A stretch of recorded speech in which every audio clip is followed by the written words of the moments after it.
नमस्कार, स्वागत है आपका बुलेटिन में। मैं हूं आपके साथ विशाल फर्नीस। रुक करते तक की सुर्खियों का। आज 2 दिवसीय भारत दौरे पर आएंगे दुबई के क्राउन प्रिंस। विदेश और रक्षा मंत्री संग होगी अहम बैठक। कांग्रेस का 2 दिवसीय 84वां अधिवेशन अहमदाबाद में आज से शुरू। गुजरात में 34 साल बाद पार्टी कर रही अधिवेशन। 1961 में भावनगर में हुआ था पहला अधिवेशन। गृह मंत्री अमित शाह का जम्मू कश्मीर दौरे का तीसरा दिन। राजभवन में करेंगे 2 बैठकें। बीते दिन एलओसी चौकी गए और शहीदों के परिवारों से मिले थे। नया वक्फ कानून पर सुप्रीम कोर्ट याचिकाओं की अर्जेंट सुनवाई पर विचार करेगा। अब तक 12 याचिकाएं हुई दाखिल। जम्मू कश्मीर विधानसभा में बिल की कॉपी फाड़ी गई। जालंधर में बीजेपी नेता मनोरंजन कालिया के घर पर ग्रेनेड अटैक। पुलिस जांच में जुटी। देश के 9 राज्यों में आज लू की चेतावनी। एमपी राजस्थान में तापमान 44 डिग्री पार। हीट वेव का रेड अलर्ट। 13 राज्यों में आंधी बारिश की आशंका। आप देख रहे हैं खबरों का सारथी।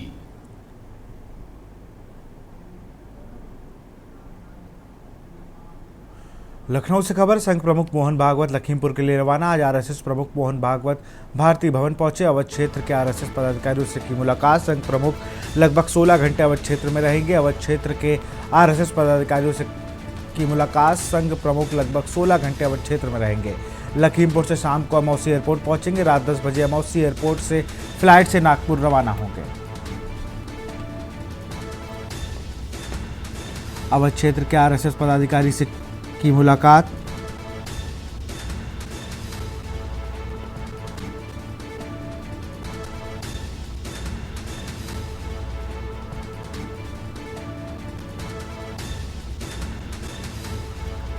रात 10 बजे अमौसी एयरपोर्ट से फ्लाइट से नागपुर रवाना होंगे।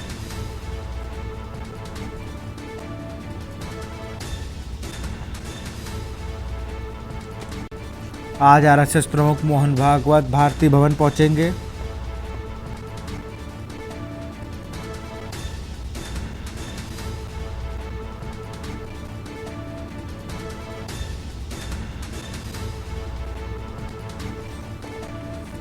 अवध क्षेत्र के आरएसएस पदाधिकारी से की मुलाकात।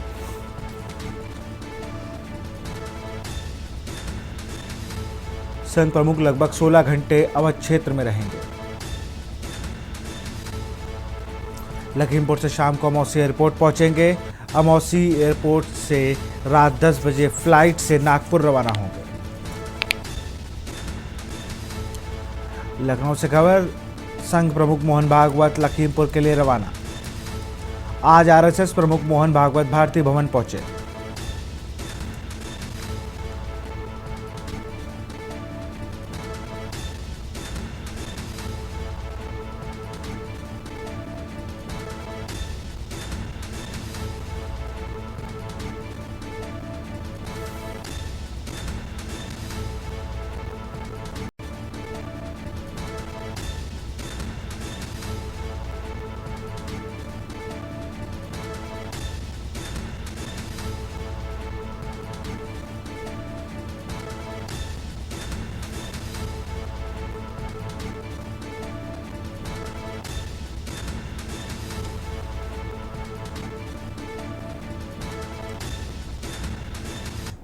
और इसी बीच फतेहपुर से खबर आ रही। खबर आपको फतेहपुर से बता रहे हैं।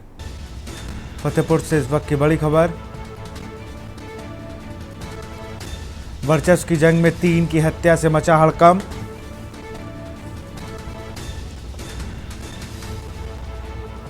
किसान नेता पुत्र और भाई को गोली मारकर मौत के घाट उतारा।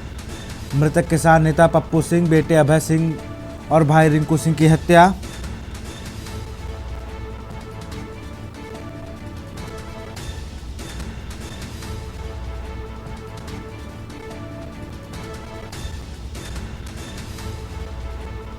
भारी संख्या में पुलिसिंग बल मौके पर मौजूद। जांच पड़ताल में जुटे पुलिस। हदगांव थाना क्षेत्र के आखिरी गांव का ये पूरा मामला। फतेहपुर से इस वक्त की बड़ी खबर। वर्चस्व की जंग में 3 की हत्या से मचा हड़कंप।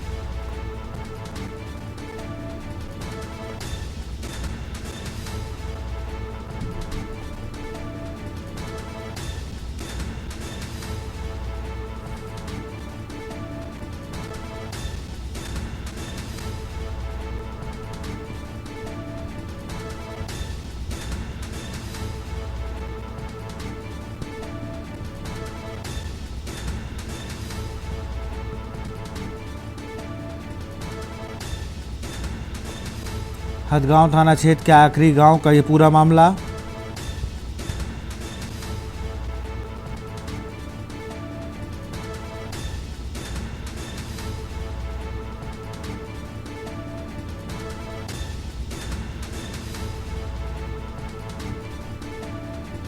किसान नेता पुत्र और भाई की गोली मारकर हत्या।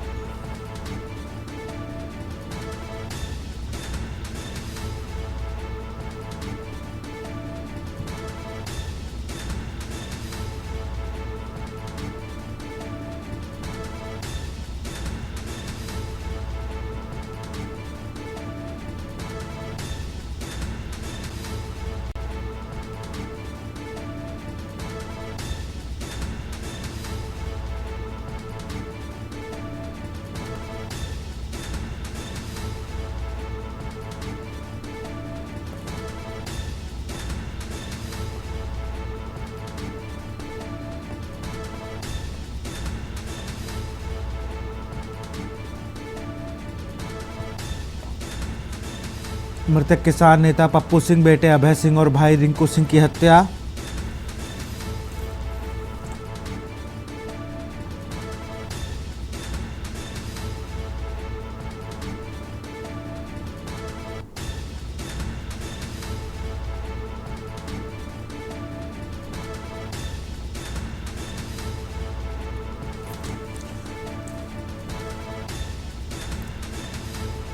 और इसी खबर पर अधिक जानकारी के साथ सुशील शुक्ला हमारे संवाददाता फोन लाइन पर जुड़ चुके। सुशील, एक बहुत ही बड़ी घटना हुई है, क्या कुछ कहना है? 3 लोगों की हत्या हुई, पुलिस प्रशासन का क्या कुछ कहना है इस पर?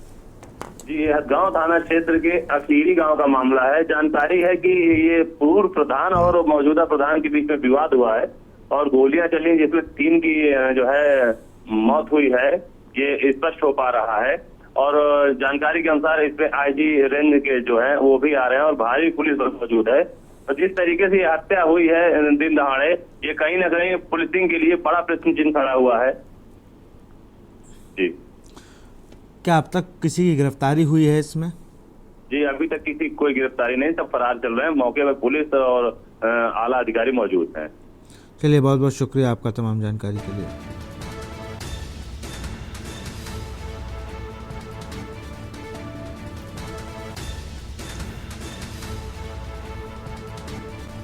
किसान नेता पुत्र और भाई को गोली मारकर उतारा मौत के घाट। मृतक किसान नेता पप्पू सिंह बेटे अभय सिंह और भाई रिंकू सिंह की हत्या। पप्पू सिंह की मां राम दुलारी है मौजूदा ग्राम प्रधान। पूर्व ग्राम प्रधान के बेटे के साथ मिलकर दिया वारदात को अंजाम। भारी संख्या में पुलिस बल मौके पर मौजूद, जांच पड़ताल में जुटे पुलिस।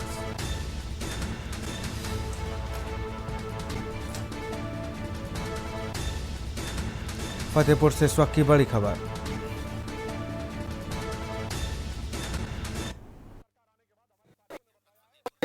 थाना हदगांव क्षेत्र के आखिरी गांव में आज पुलिस को यह सूचना प्राप्त हुई कि 3 व्यक्तियों को गोली मार दी गई। पुलिस द्वारा तत्काल मौके पर पहुंचकर जांच पड़ताल की गई तो यहाँ पर अभय सिंह, रिंकू सिंह और पप्पू सिंह को गोली मार दी गई थी, जिनकी मौके पर ही मृत्यु हो गई थी। समस्त उच्च अधिकारियों के द्वारा घटनास्थल का निरीक्षण किया गया है। परिजनों से सुसंगत धाराओं में मुकदमा पंजीकृत करने हेतु तहरीर ली जा रही है। इसमें जो 3 मुख्य आरोपी हैं उनको पुलिस द्वारा तत्काल गिरफ्तार कर लिया गया है। प्रकरण में अग्रिम विधिक कार्रवाई की जा रही है।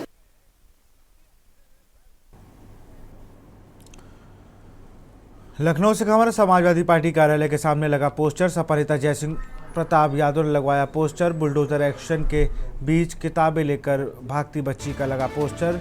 पोस्टर में दूसरी तरफ सपा अध्यक्ष बच्ची को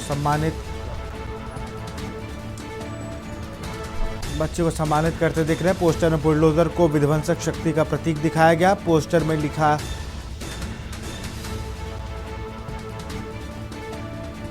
एक आंसू भी हुकूमत के लिए खतरा है, तुमने देखा नहीं आंखों का समुंदर होना। बीते दिन अम्बेडकर नगर जिले में वायरल हुआ था बच्ची का वीडियो। पोस्टर में बुलडोजर को विध्वंसक शक्ति प्रदर्शित किया है। पोस्टर में लिखी गई ये लाइनें, एक आंसू भी हुकूमत के लिए खतरा है, तुमने देखा नहीं आंखों का समुंदर होना। बीते दिन अम्बेडकर जिले में वायरल हुआ था बच्ची का वीडियो।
पोस्टर में बुलडोजर को विध्वंसक शक्ति का प्रतीक दिखाया गया।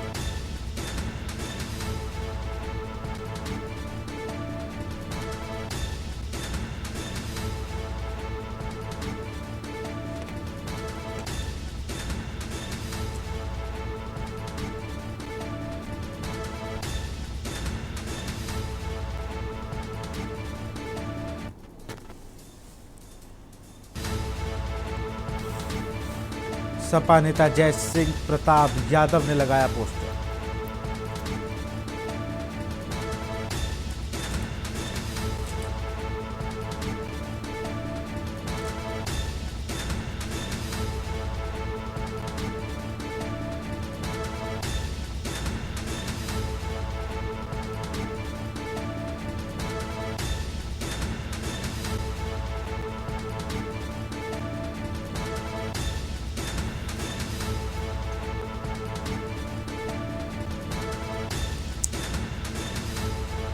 और इसी खबर पर अधिक जानकारी के साथ शिवा शर्मा हमारे संवाददाता फोन लाइन पर जुड़ चुके हैं। शिवा, अगर बात की जाए तो फिर से पोस्टर वॉर शुरू हो गया है राजधानी लखनऊ में।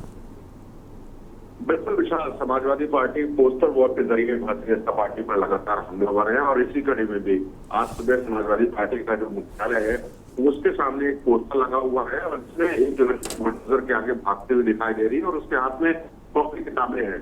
ये पोस्टर समाजवादी पार्टी के जो कार्यकर्ता है जय सिंह प्रताप यादव उन्होंने लगवाया है, जो अमेठी के रहने वाले हैं।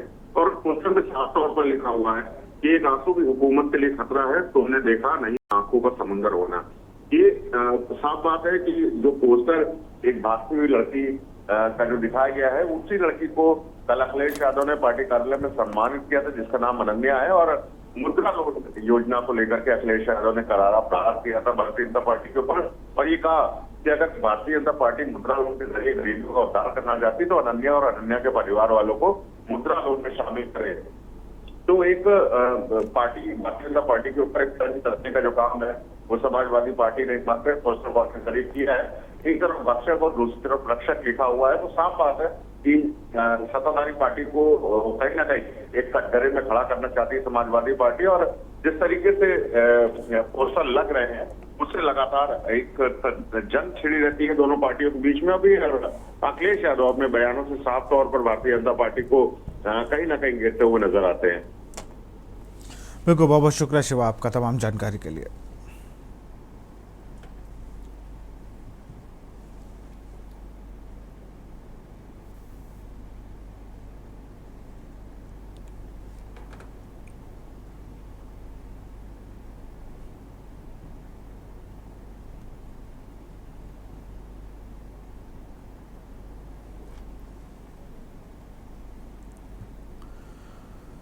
लखनऊ से खबर है, डग्गा मार वाहनों के विरोध में उतरे रोडवेज कर्मचारी। ड्राइवर, कंडक्टर और अन्य कर्मचारी कर रहे विरोध। रोडवेज कर्मचारियों ने कहा डग्गा मार वाहनों से हो रही यूपी परिवहन निगम को आर्थिक नुकसान। रोडवेज कर्मचारियों ने कहा डग्गा मार वाहनों से हो रही है परिवहन निगम को आर्थिक नुकसान। लखनऊ से खबर, डग्गा मार वाहनों के विरोध में उतरे रोडवेज कर्मचारी।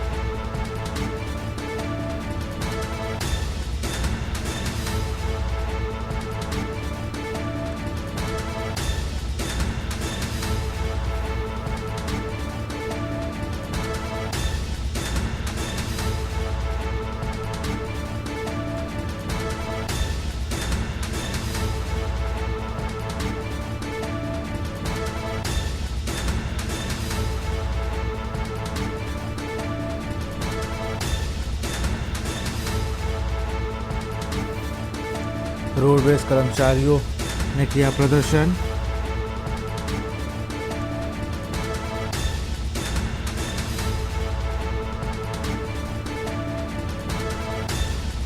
लखनऊ से खबर, ड्राइवर, कंडक्टर और अन्य कर्मचारी कर रहे प्रदर्शन।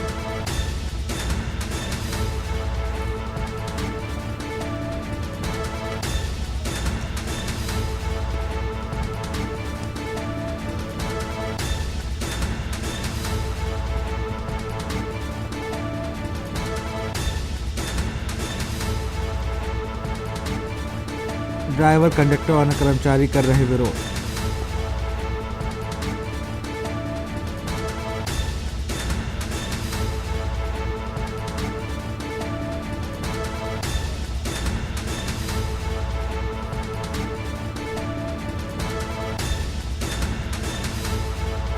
लखनऊ से खबर, डग्गा मार वाहनों के विरोध में उतरे रोडवेज कर्मचारी, ड्राइवर कंडक्टर और अन्य कर्मचारी कर रहे विरोध।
राष्ट्रीय स्वयंसेवक संघ और भारतीय जनता पार्टी यूपी के निराल नगर स्थित कार्यालय में बैठक चल रही है। इस बैठक में संघ के सह सरकारवाह डॉक्टर गोपाल कृष्ण पहुंचे। संघ और बीजेपी की इस बैठक में आर्थिक समूह और संघ की शताब्दी वर्ष की तैयारी को लेकर चर्चा चल रही है, जिसमें पूर्व यूपी के प्रचारक अनिल कुमार, भाजपा प्रदेश अध्यक्ष भूपेन्द्र चौधरी, संगठन महामंत्री धनपाल समेत अन्य नेता मौजूद हैं। वहीं यूपी सरकार के डिप्टी सीएम ब्रजेश पाठक, मंत्री राकेश अचान और अनिल राजभर समेत आधा दर्जन मंत्री शामिल हैं।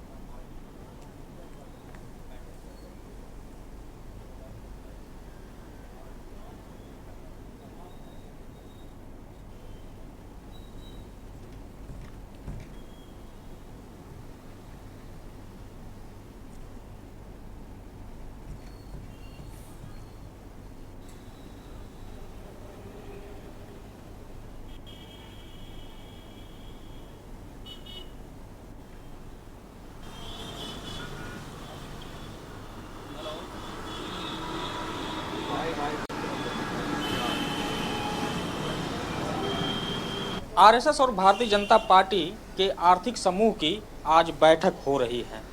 निराला नगर स्थित कार्यालय में यूपी सरकार के आर्थिक समूह के कई मंत्री इस बैठक में शामिल हैं। बैठक में संघ के सह सरकारवाह डॉक्टर कृष्ण गोपाल बैठक ले रहे हैं, जिसमें deputy CM Keshav Prasad Maurya UP सरकार की तरफ से, राकेश सचान और तमाम मंत्री इस बैठक में शामिल हैं। वहीं भारतीय जनता पार्टी के प्रदेश अध्यक्ष और संगठन महामंत्री भी इस बैठक में मौजूद हैं। बैठक में संघ के शताब्दी वर्ष को लेकर जो तैयारी है उस पर चर्चा की जाएगी और जो आर्थिक समूह को लेकर जो समन्वय स्थापित किया जाता है संघ और भारतीय जनता पार्टी के बीच में, उसको लेकर भी चर्चा की जाएगी। इस बैठक में जो पदाधिकारी, तमाम संघ के जो लोग हैं उनको शामिल किया गया है। वहीं जो पूर्वी यूपी के प्रचारक अनिल कुमार भी इस बैठक में शामिल हैं।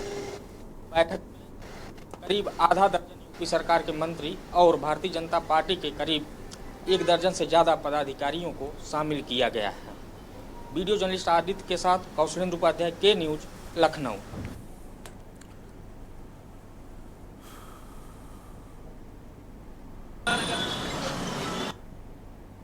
और इसी बीच हरदोई से खबर आ रही, खबर आपको हरदोई से बता रहे हैं। 2 पक्षों में चले लाठी डंडे, 2 पक्षों में जमकर चले लाठी डंडे।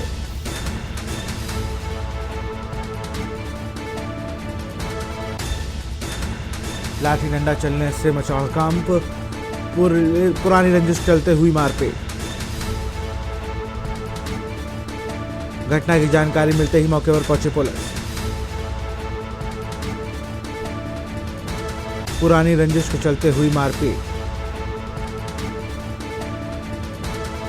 घटना की जानकारी मिलते ही मौके पर पहुंची पुलिस। पुलिस ने घायलों को इलाज के लिए अस्पताल में कराया भर्ती।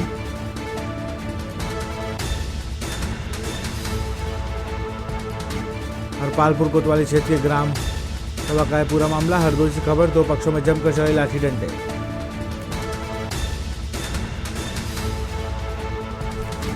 लाठी डंडा चलने से लगभग 1 दर्जन लोग घायल। पुरानी रंजिश के चलते हुई मारपीट। घटना की जानकारी मिलते ही मौके पर पहुंची पुलिस। 11 मार्च को मेरा पर्दा छूट गया था, तो उसका झूठा आरोप लगाते हुए रमाकांत पुत्र विष्णु प्रकाश, अर्पित, अजीत, सोहित पुत्र रमाकांत, ये सभी लोगों ने झूठा आरोप लगाते हुए घर में घुसकर मुझे पीटा। मेरे पापा मुझे, मेरी मम्मी को, सबको पीटा। तब हमने परना पत्र दिया, तब पुलिस ने कोई कार्रवाई नहीं की। आज दिनांक 8 अप्रैल 2025 रमाकांत पुत्र विष्णु प्रकाश, अर्पित, अजीत, सोहित पुत्र रमाकांत, इन्होंने घर में घुसकर मेरे पिता व मेरी मम्मी व भाभी को लात, घूंसे, डंडे, लाठी, फरसा से मारा। और यहाँ रुकते एक छोटे से ब्रेक के लिए। आप देख रहे हैं के न्यूज, खबरों का। ब्रेक के बाद लाइव न्यूज में आप सभी का स्वागत है। मैं हूं आपके साथ गरिमा बाजपेयी। रुक करते हैं खबरों की ओर। बीती रात जालंधर में देर रात भाजपा के वरिष्ठ नेता और पूर्व कैबिनेट मंत्री मनोरंजन कालिया के घर पर ग्रेनेड से हमला हुआ। घटना रात करीब 1:30 बजे की है, जब ई रिक्शा में सवार हमलावरों ने कालिया के घर के बाहर ग्रेनेड फेंका और धमाके से घर का दरवाजा और खिड़कियों के शीशे टूट गए, जबकि उनकी कार को भी नुकसान पहुंचा। धमाके की आवाज सुनकर आसपास के लोग घबरा गए। तुरंत ही पुलिस को सूचना दी। सूचना मिलते ही police commissioner Dhanpreet Kaur, SP Sukhwinder Singh और अन्य अधिकारी मौके पर पहुंचे। फॉरेंसिक टीम ने मौके से सैंपल एकत्रित किए और घटनास्थल को सील कर दिया गया है।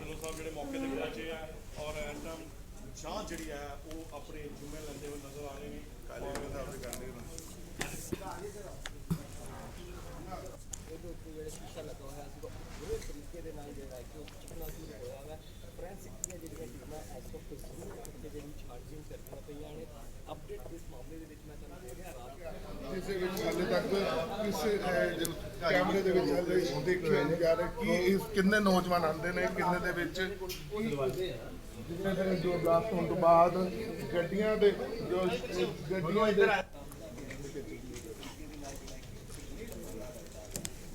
ਰਾਹੁਲ ਆ ਹੋ ਗਿਆ ਬੰਦ ਕਰ।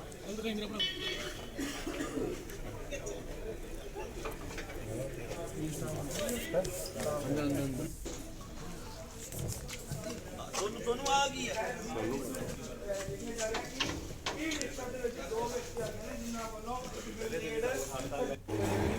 हाँ जी माफ करना कि जिस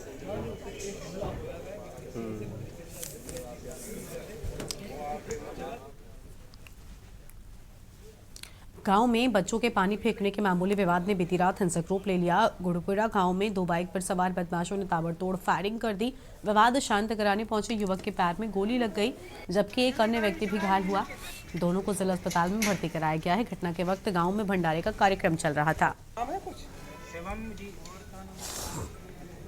सड्डे नो सेव नहीं आराम होता हीरो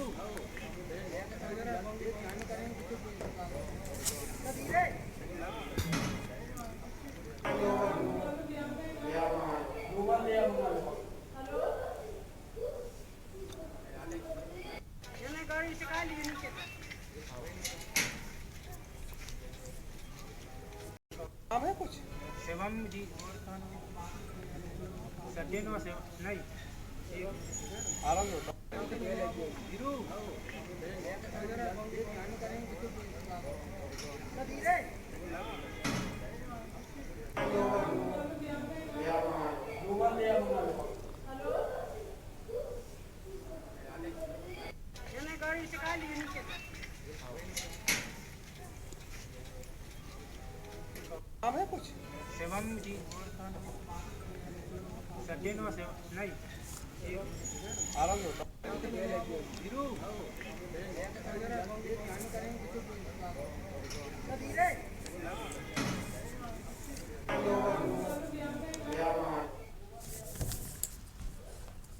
शाहजहांपुर में मुख्यमंत्री को उड़ाने की धमकी भरा पत्र मिलने से हड़कंप मच गया। पत्र में लिखा गया है कि अतीक अहमद और मुख्तार अंसारी के एनकाउंटर और उनके बेटों को जेल में डालने के कारण 10 अप्रैल को सीएम योगी आदित्यनाथ को उड़ा दिया जाएगा। पत्र में पाकिस्तान और आईएसआई का भी जिक्र किया गया है। फिलहाल पुलिस ने इस मामले में एक आरोपी को गिरफ्तार भी कर लिया है, जिससे पूछताछ की जा रही है। पूछताछ के दौरान जमीन का विवाद सामने आया। पुलिस ने बताया कि पत्र में लिखी गई धमकी की जांच की जा रही है और आरोपियों को जल्दी गिरफ्तार कर लिया जाएगा।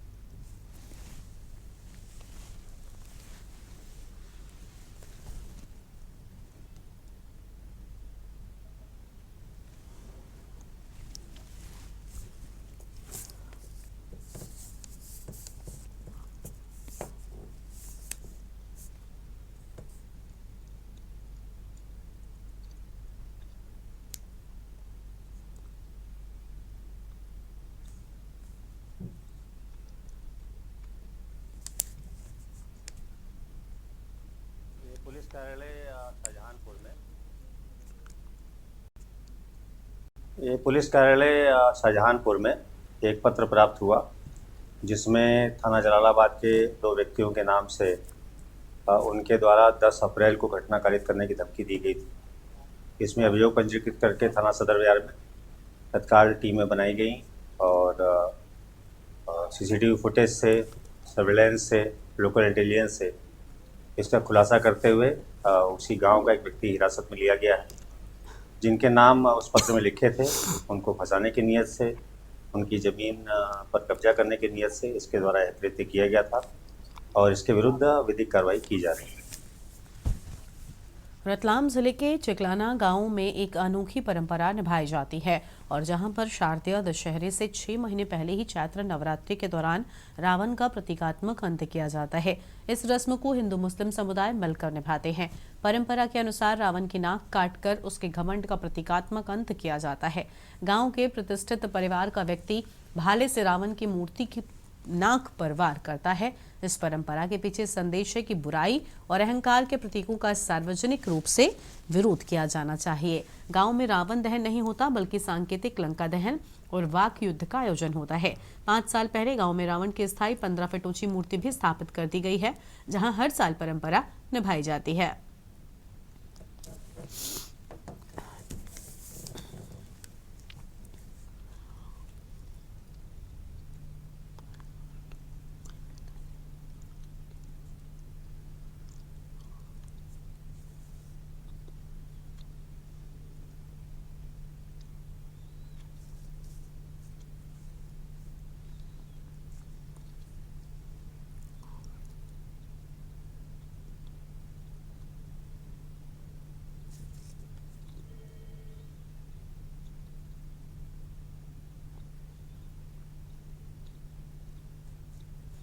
राम की जीत धर्म, नीति और न्याय की जीत है। राम का अवतार सिर्फ रावण मारने के लिए नहीं, राम का अवतार धर्म, नीति और न्याय की स्थापना के लिए हुआ है। और राम भारत की संस्कृति है, राम भारत की आत्मा है और राम भारत के संस्कार हैं। और वर्तमान में आज राम जी के जीवन को हमारे जीवन में आत्मसात करने की आवश्यकता है। और रही बात यहाँ गांव के सार्वजनिक ये परंपरा है जो सदियों से चली आ रही है। और मैं धन्यवाद ज्ञापित करना चाहूंगा सबसे ज्यादा इस कार्यक्रम में जो हनुमान का रोल अदा करते हैं बैरागी परिवार का, जो 5 वर्षों उनकी 5 पीढ़ियां हनुमान का रोल अदा करती है। सदियों से परंपरा चली, दादा परदादा के टाइम से हमारे पिताजी के पिताजी भी ये परंपरा का निर्वहन सभी समुदाय के लोग मिलकर इस परंपरा को कई वर्षों से मना रहे।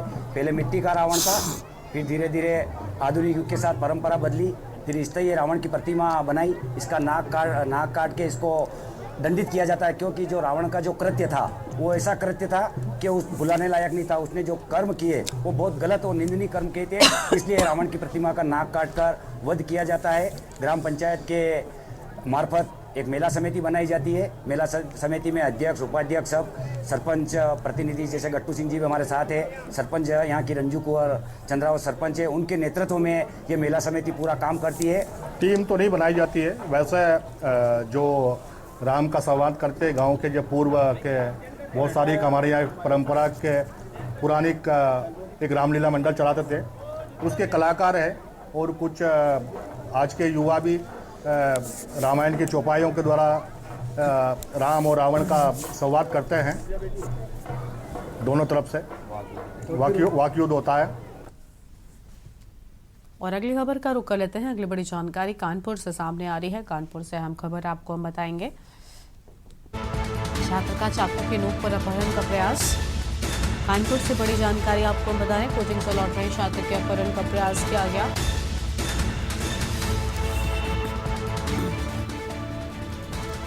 सफेद वैन सवारों ने कार में खींचने का किया प्रयास। बड़ी जानकारी आपको हम बता रहे हैं।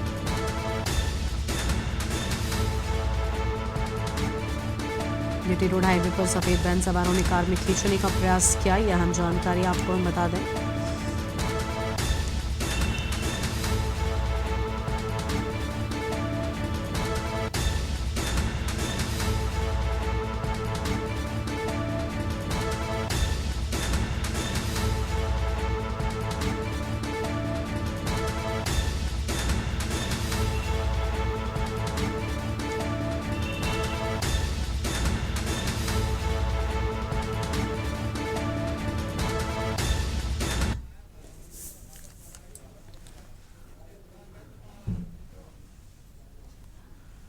और अगले बड़ी खबर आपको हम लखनऊ से बताते हैं। इस बीच लखनऊ से बड़ी जानकारी सामने आ रही है। अहम खबर आपको लखनऊ से हम बताते हैं।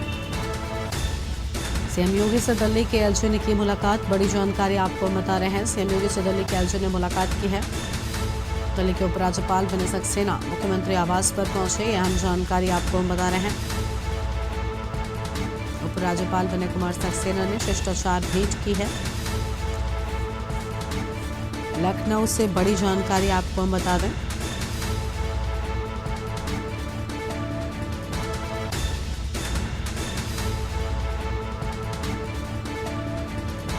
दिल्ली के उपराज्यपाल विनय सक्सेना पहुंचे।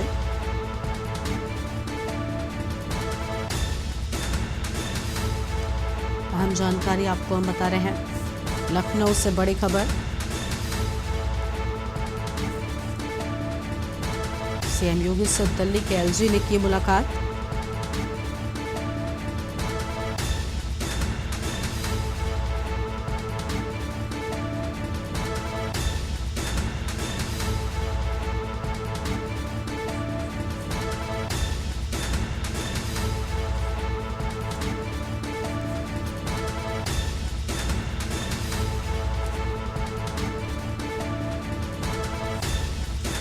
सीएम योगी से दिल्ली के एलजी ने की मुलाकात। अहम खबर आपको हम बता रहे हैं।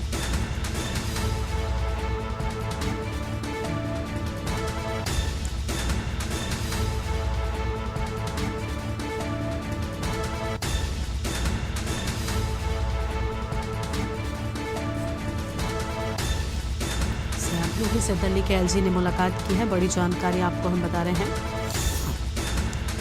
मुख्यमंत्री आवास पर दिल्ली के उपराज्यपाल विनय सक्सेना पहुंचे।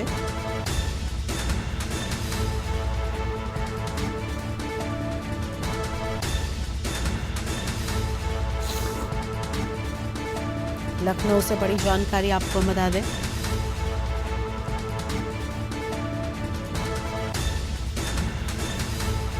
सीएम योगी से दिल्ली के एलजी ने की मुलाकात।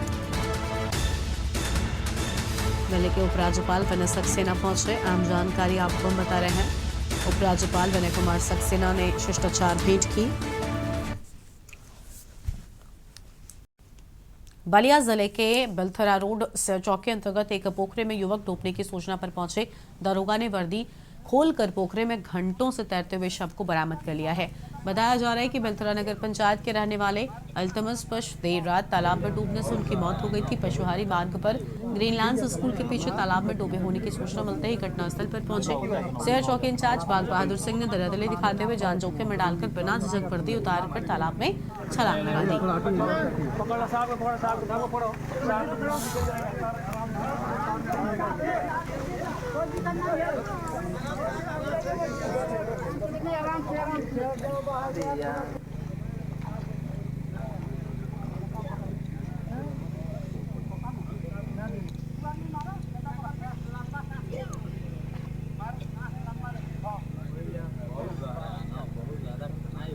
मैं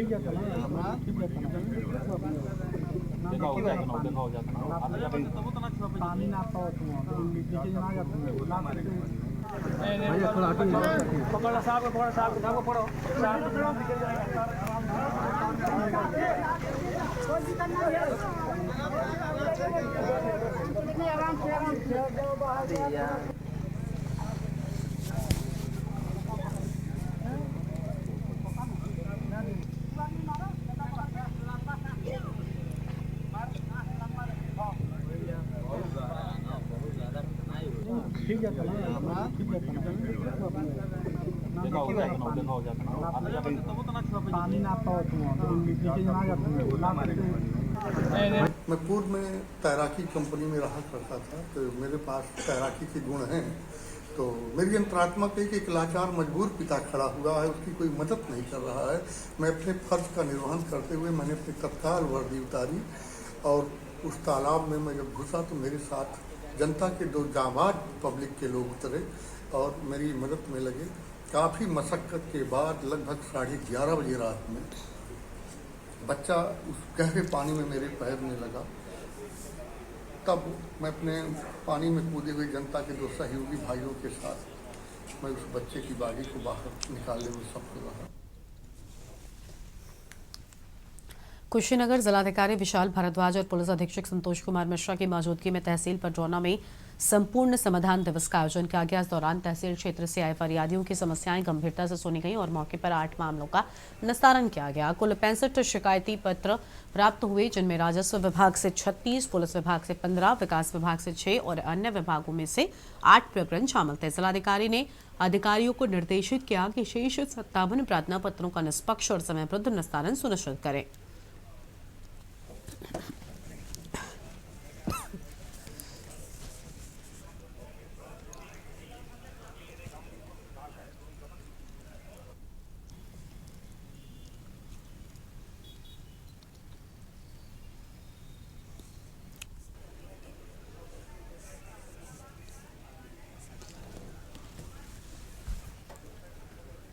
सहारनपुर के थाना सरसावा क्षेत्र में उस वक्त सनसनी फैल गई जब देर शाम को एक फाइनेंस कर्मी को बदमाशों ने लूट के बाद गोली मारकर मौत के घाट उतार दिया।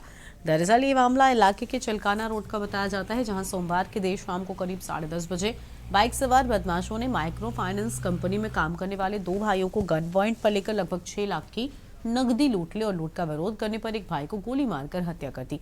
बदमाशों के द्वारा मृतक आशीष के द्वारा लूट का विरोध करने पर पैर में गोली मारी गई, लेकिन जब बदमाश नकदी लूटकर भागने लगे तो एक बदमाश को आशीष द्वारा पहचान लिया गया, जिसके बाद दोबारा उस बदमाश द्वारा वापस आकर मृतक आशीष को छाती में गोली मार दी गई। वहीं मृतक के भाई द्वारा घायल अवस्था में उसे इलाज के लिए राजकीय मेडिकल कॉलेज लाया गया, लेकिन तब तक उनकी मृत्यु हो चुकी थी।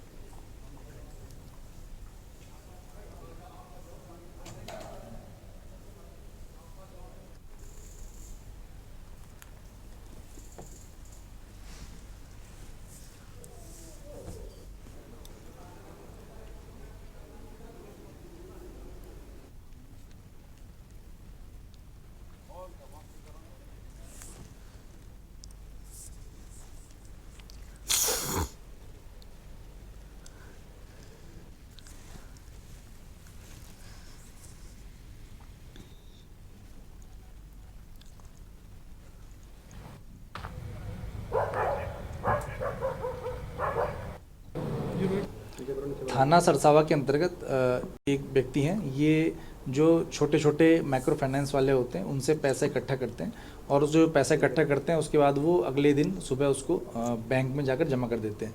तो इस पूरे प्रकरण में जो एक व्यक्ति हैं उनके द्वारा सूचना दी गई कि उनके भाई जो ये कार्य करते थे और आज 5,92,000 रुपये वो उन्होंने कलेक्शन किया था और उसको वो अपने कमरे पर लेके जाना चाह रहे थे और तभी बीच में 2 मोटरसाइकिल पर 4 लोगों ने उनको रोका और उसमें से जो बैग है वो इनसे छीन लिया।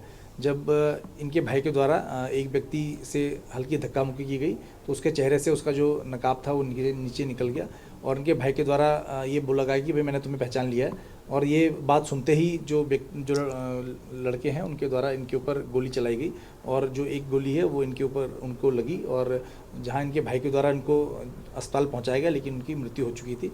इस पूरे प्रकरण में जो भाई हैं उनसे तहरीर ली जा रही है और इसके आधार पर मुकदमा पंजीकृत किया जा रहा है और इसमें जल्दी जो सीसीटीवी में पुलिस को कुछ फुटेज मिले हैं और इसके आधार पर अभी कार्रवाई की जा रही है। कामगंज नगर सीमा से सटे ग्राम सुभानुपुर में स्थित हाजी लियाकत हुसैन खां के आवास पर हर साल की तरह इस साल भी हज यात्रियों के लिए प्रशिक्षण कार्यक्रम आयोजित किया गया। कार्यक्रम की शुरुआत कुरान करीम की तिलावत से हुई, जिसके पश्चात देश भर से पधारे विशेषज्ञ हज ट्रेनर्स ने यात्रियों को हज के अरकान, दुआएं, नियम और सावधानियों की विस्तृत जानकारी भी दी है।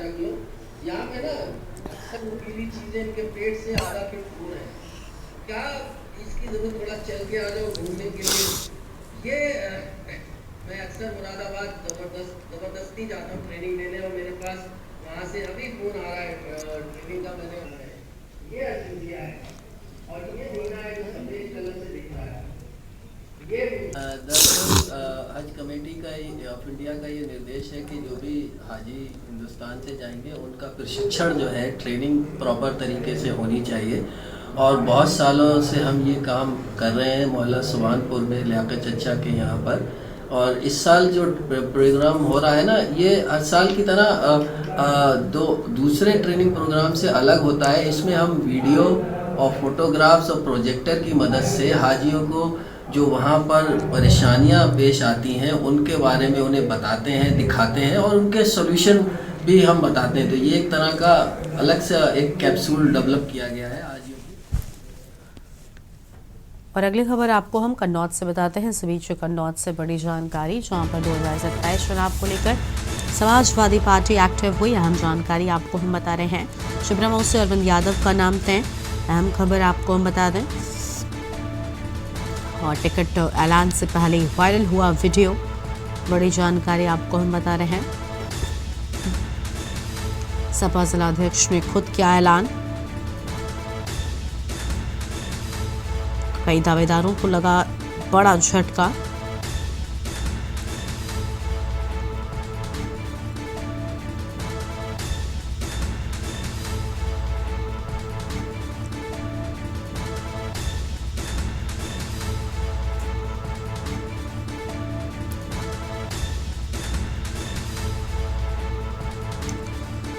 कन्नौज से बड़ी जानकारी आपको बता रहे हैं। 2027 चुनाव को लेकर एक्टिव हुई समाजवादी पार्टी।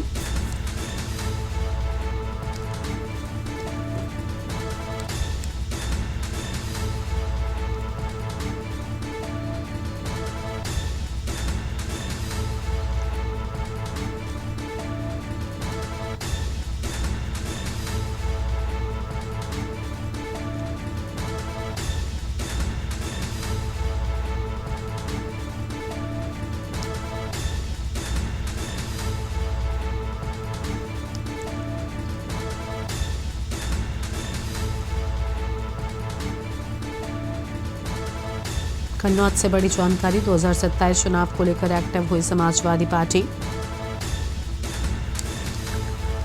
शिवराम से अरविंद यादव का नाम तय।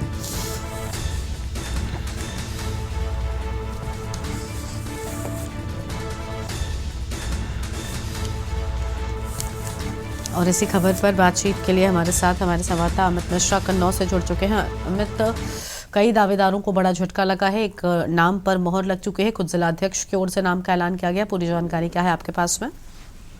जी बिल्कुल बताते, जब से समाजवादी पार्टी का गढ़ यहाँ पर वापस आया है, ये कहा जाए कि अखिलेश यादव जब से यहाँ चुनाव जीते हैं तो कहीं ना कहीं सपा कार्यकर्ताओं में उत्साह बहुत ज्यादा देखा जा रहा है और वो लोग लगातार चुनाव की तरफ आगे बढ़ रहे हैं। तो ऐसे में जिलाध्यक्ष ने एक कार्यक्रम के दौरान एक बड़ा ऐलान कर दिया कि छिबरामऊ जो सीट है वहां पर वो काफी हॉट सीट मानी जाती है और पिछले लगातार 2 बार से वो भाजपा के कब्जे में जा रही है। अर्चना पांडे यहाँ से विधायक है, लेकिन इस बार जो तैयारी हो रही थी उसमें ये हुआ था कि संभवतः नाम चेंज हो सकता है, क्योंकि लगातार 2 बार अरविंद यादव जीते थे और लगातार 2 बार हार भी गए थे चुनाव।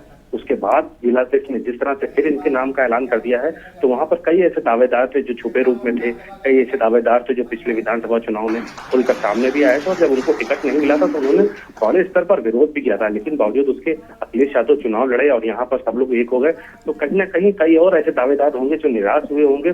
और सपा जिलाध्यक्ष ने जिस तरह से पूरी दम भर के यहाँ पर बोला है कि मैं बोलता हूँ यहाँ पर कि अरविंद यादव को टिकट यहाँ से पक्का है, तो ऐसे में कहीं ना कहीं अब जो सपा पार्टी के जो अन्य लोग हैं उनमें कहीं ना कहीं गतिविधियां कुछ अलग जरूर एक आध दिन में देखने को जरूर मिल सकती हैं। लेकिन एक बात और कही जा सकती है कि पार्टी से अभी इस तरह का कोई भी नहीं आया है।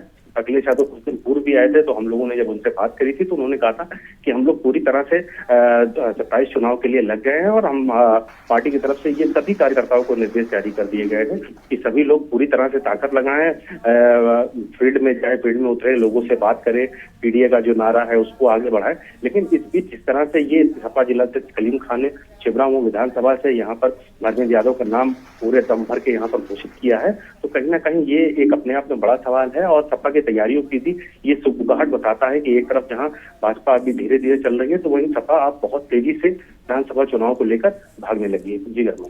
शुक्रिया अमित आपका हमारे साथ जुड़ने के लिए। अहम जानकारी के लिए बड़ी खबर आपको हम बता रहे हैं। कन्नौज से खबर है, 2027 चुनाव को लेकर एक्टिव हुई समाजवादी पार्टी।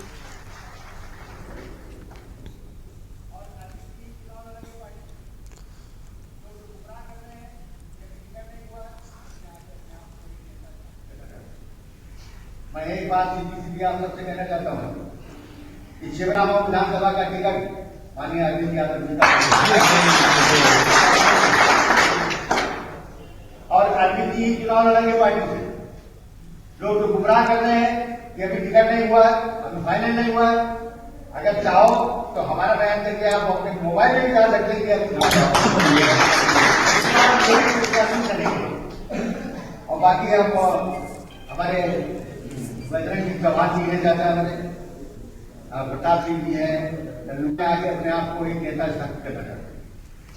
मैं एक बात सीधी आप सबसे कहना चाहता हूँ कि छिबरामऊ विधानसभा का टिकट माननीय अरविंद यादव जी का और अरविंद जी चुनाव लड़ेंगे पार्टी से। लोग तो गुमराह कर रहे हैं कि अभी टिकट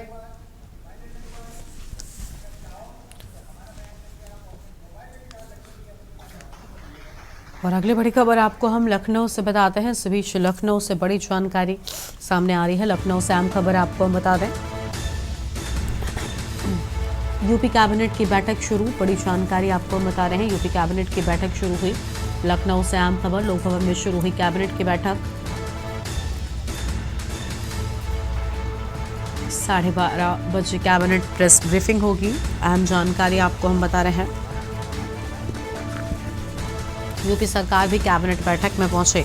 मंत्री यूपी सरकार के मंत्री कैबिनेट बैठक के लिए पहुंचे। पर्यटन मंत्री जयवीर सिंह कैबिनेट बैठक में पहुंचे। यह अहम जानकारी आपको हम बता रहे हैं। वित्त मंत्री सुरेश खन्ना भी कैबिनेट बैठक में पहुंचे।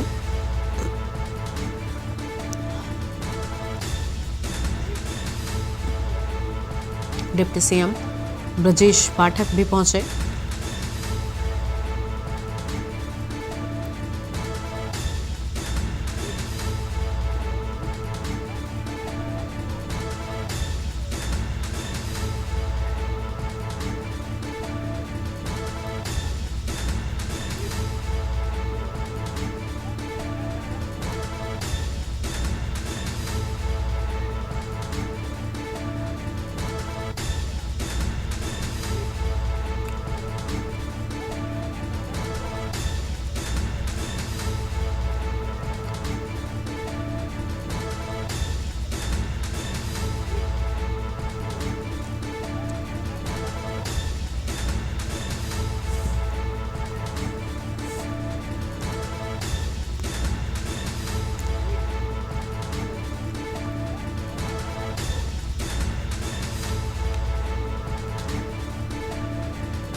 मंत्री योगेंद्र उपाध्याय कैबिनेट बैठक में पहुंचे। बड़ी जानकारी आपको हम बता रहे हैं।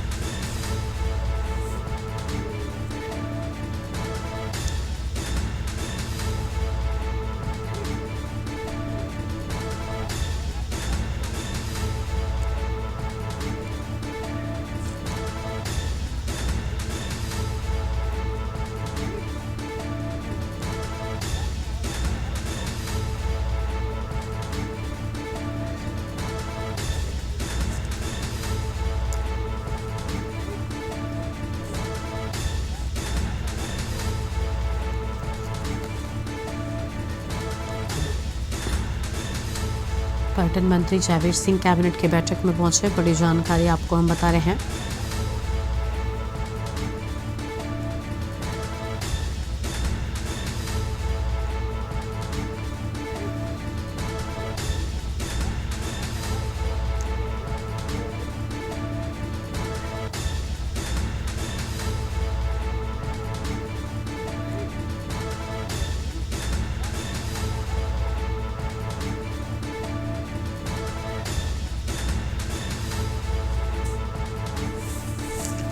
और इसी खबर पर बातचीत के लिए हमारे साथ हमारे संवाददाता कौशलेंद्र उपाध्याय जुड़ चुके हैं। उनका रुख कर लेते हैं। कौशलेंद्र, कैबिनेट बैठक को लेकर यूपी सरकार के कई मंत्री पहुंच चुके हैं, खुद डिप्टी सीएम ब्रजेश पाठक भी पहुंचे हैं। पूरी जानकारी क्या है आपके पास इस बैठक से जुड़ी? बिल्कुल, देखिए आपको बताएं कि उत्तर प्रदेश सरकार की आज यूपी कैबिनेट मुख्यमंत्री योगी आदित्यनाथ की अध्यक्षता में शुरू हो गई है और करीब 12:15 बजे तक बैठक चलेगी। उसके बाद 12:30 बजे ब्रीफिंग की जाएगी, जिसमें जो कई अहम प्रस्ताव हैं जो पास हुए हैं उसकी पूरी जानकारी दी जाएगी। अब देखिए, वक्फ संशोधन के बाद एक पहली यूपी कैबिनेट की बैठक है, तो इसमें ये संशोधन भी आ सकता है कि जो जमीन है उनका पूरा लेखा जोखा जो है सरकार को जो है उपलब्ध करवाया जाए, जिसकी समीक्षा की जाए, क्योंकि जिला अधिकारियों के पास पूरा मालिकाना हक होगा, इसलिए उसकी एक अहम बैठक होगी। और जो तमाम अन्य जो मुद्दे हैं, चाहे वो नगर निगम से जुड़े हो, नगर विकास को लेके हो या स्वास्थ्य विभाग को लेके हो या पीएससी के जो है और भी निर्माण कार्य को लेके हो, उन सब कई प्रस्तावों पे मुहर लगने की संभावना है। अभी कुछ ही देर में सब कुछ क्लियर हो जाएगा आखिर में कितने प्रस्तावों पे मुहर लगी और कौन कौन प्रस्ताव पास किए गए हैं। शुक्रिया कौशलेंद्र आपका हमारे साथ जोड़ने के लिए। अहम जानकारी के लिए बड़ी खबर, लोक भवन में शुरू हुई कैबिनेट की बैठक।